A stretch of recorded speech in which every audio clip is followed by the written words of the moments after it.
We welcome now Austin Barbour, partner Clearwater Group and political strategist. Austin, good to see you, sir. Good morning. How you doing? Doing fine. We had Lucian on yesterday, and the first thing that hit me was I can't remember so much sweeping, big story lines in such a compressed period of time from the political world as we have witnessed over the last 8-9 days here. Yeah, it's staggering. I mean, obviously, this started with the presidential debate. 5 minutes in, the world knew something is going to change between now and at least November. And boy, it has changed like a rocket ship every single day. It's just unbelievable. Yeah, so, and now, of course, the bombshell, I think, largely expected news that the director of the Secret Service has resigned. I was just remarking that it's one of the few things where we have bipartisan agreement, right? That's the first thing I thought about this morning when somebody texted me that she had resigned, and there was no choice. She had to resign. I mean, it's just a complete and utter failure. But to see both Republicans and Democrats in Congress saying she's got to resign, this has to happen. I mean, yeah. What a bizarre situation. I mean, let's say the first thing that's the most important. Thank the Lord that President Trump survived that. But what just a bizarre situation. You and I have both been, I have staffed lots of events where the President of the United States comes into Jackson or wherever we were doing events. Yeah. And you see the Secret Service controlling the event space as best as they possibly can, protecting the candidate or protecting the president. And of course, you see so much law enforcement, police, sheriffs, game wardens, anybody with a gun and a badge, they're there, and they just simply did not have enough in the Pennsylvania event. And you shake your head, you're like, how is that possible? Yeah. I mean, when the news first came out and you're watching, and I remember, Gerard, and you and I may have texted about this, there was this BBC reporter who interviewed this guy. It was like a 5-minute interview that got sent. I was like, wait, this guy is telling the story about how he saw this nut job climbing up on this roof and started telling law enforcement. And to see that happen, and they're communicating. The director of the Secret Service, she should have been fired or resigned, days ago. But thank goodness it happened now. Well, in the wake of her resignation, the president is praising her. Just saw that. I mean, came across right before you came on. I didn't see that. Yeah. What's there to praise? Well, I don't know. Let's not be partisan about it. I agree. What's there to praise? I mean, listen, and I'm, I guess the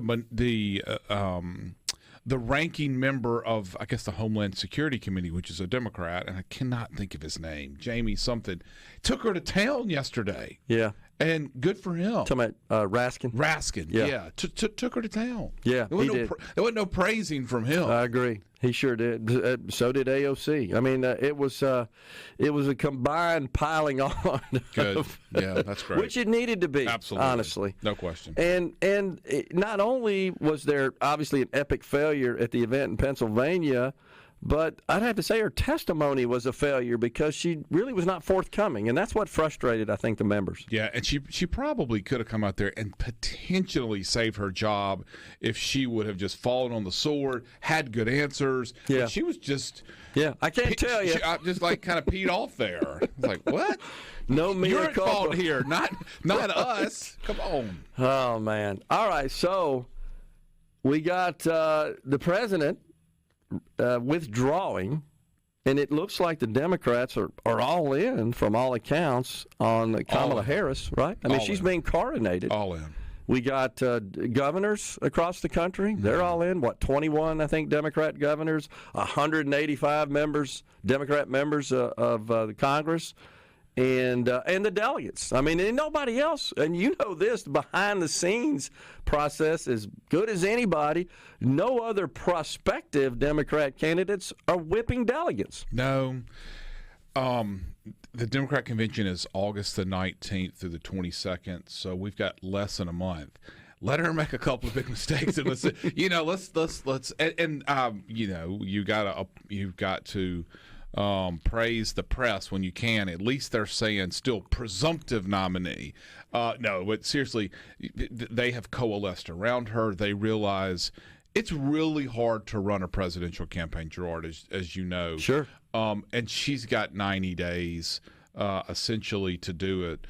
Maybe a little bit more. Maybe it's 100 days to do this, and it's very difficult.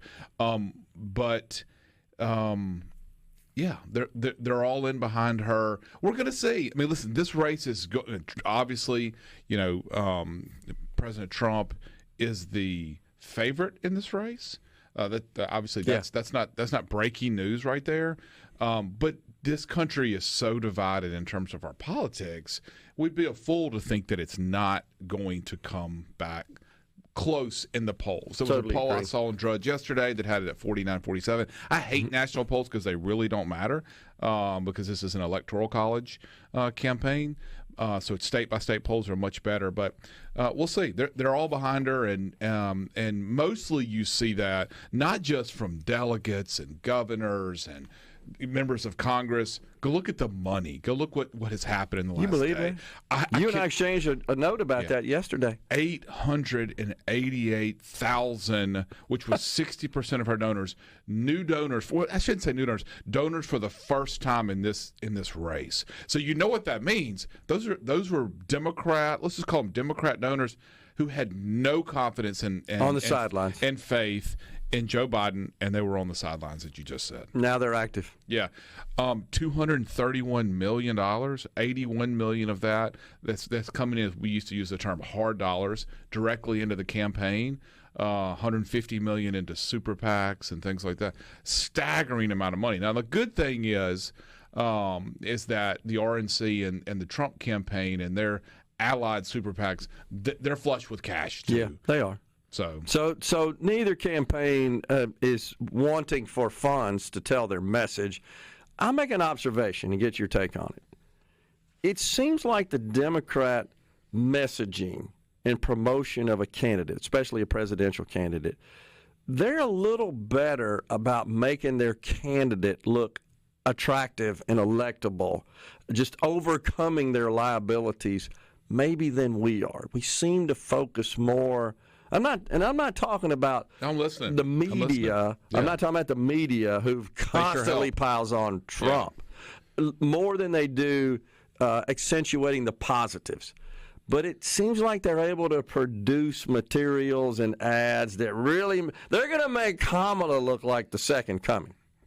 Yeah, listen, it's hard to disagree with that. I will say I thought the Thursday of the convention, which you saw it directly, from the arena, from the floor, surrounded by other people. Now you kind of get lost because you're in this echo chamber of everybody who thinks the world is great, and when you get out, but watching from home. I thought it was a really well done. No doubt.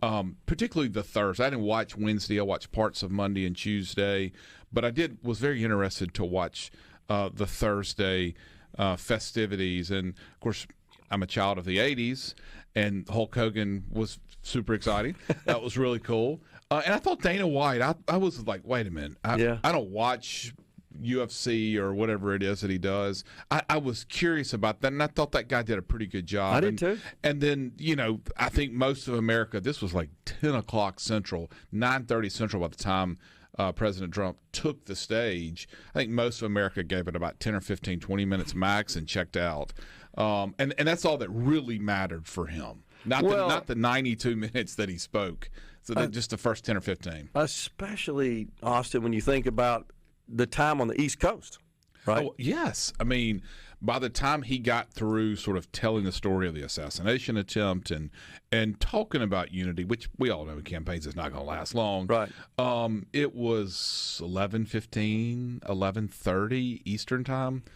People were lights out. Start losing people. And listen, if you're the most diehard Trump fan, he's not the kind of guy who gives these rah-rah kind of speeches. He's an entertainer. He says things that make you laugh. No doubt. He says things that make you go, yeah, say he's the only person that will say it. But it's not this sort of, 1920s kind of speech maker that you're just like, you're sitting on every single word. Yeah, I agree. Well, nor is Kamala. I think that's pretty safe to say as well. We don't know how many. It'll be really interesting to watch, and I can't wait till we talk more about that. I agree. I just got notification that Biden is going to address the nation tomorrow. From the White House. Articulate, from the White House, the thoughts behind his decision to drop out of the campaign. We've got Austin Barbour, partner at Clearwater Group and political strategist in the Element Wealth studio. We're coming right back. We're visiting with Austin Barbour, partner Clearwater Group, political strategist, knows a lot about this kind of stuff. So we were just talking offline about how a candidate, Kamala Harris, could potentially shake up the electoral map. You and I both know, and we've talked about it numerous times on the program here. These, as you just said in the last segment, the national polls, a bit irrelevant.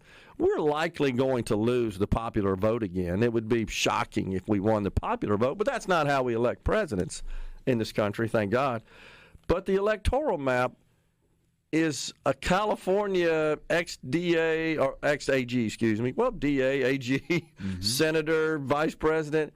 How does that fly in Pennsylvania, Michigan, Wisconsin, where likely the election is won or lost? And does it bring Georgia more into play, given that she's a minority? Well, I think we have to get on parallel tracks here, okay, Gerard. And on one track is it's just going to be her performance, okay? I have thought that if she can stay scripted, she's going to be scary, okay? If she stays scripted, this is a 51-49 kind of race. I don't mean that's what the total sort of like handicapping. Trump is a slight favorite because he's got such a commanding lead now, been through this.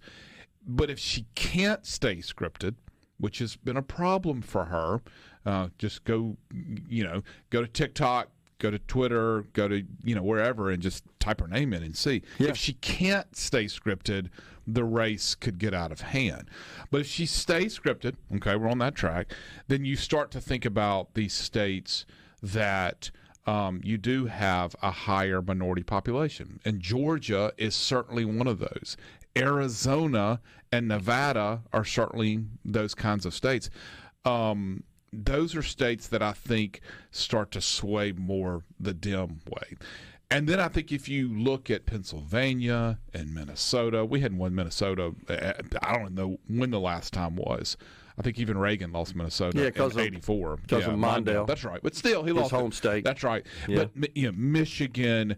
I'm not even going to say Ohio, but those big sort of blue wall states, as they call them, we like to call them Big Ten country. Those states may sort of solidify more for Trump. I mean, look, the head of the UAW spoke at the Republican, I think it was the UAW. It was the UAW or AFL-CIO? Spoke, one of the main union leaders. Teamsters, okay, yeah. Which I was boiling the whole time he was speaking. No, I get my I'm not a member of the union. Me too, yes. Yeah, so we're on the same page. But he spoke at the Republican convention. Obviously, the Trump-Vance ticket have a certain position that they think is going to help them with those types of voters. And those types of voters mostly live in Big Ten country. Yeah. Unless she goes and picks Josh Shapiro, who's the current governor of Pennsylvania, or Governor Walz, I believe is his last name, for Minnesota. Yep. There just may be a flop. They may make a strategic decision, they being the Democrats, hey, let's go after more of these kind of Sunbelt states. But it really will be interesting to see. Again, as you know, this is so much going to depend on her performance, particularly in that first debate, which is scheduled for September the 10th. Historically, she's a better debater than she is a public speaker. I agree. I thought about that this morning. She went after Biden in 2020. She did. She was one of the only people on the stage. 2020, of course, he was the front runner. Hillary had lost in 2016. He wasn't the Joe Biden as he is today, but he wasn't the Joe Biden of 2012, 2016. She went after him, and she was pretty daggum successful with it. But then once the campaign started talking about policy, she had no depth there. Here's my concern, Austin.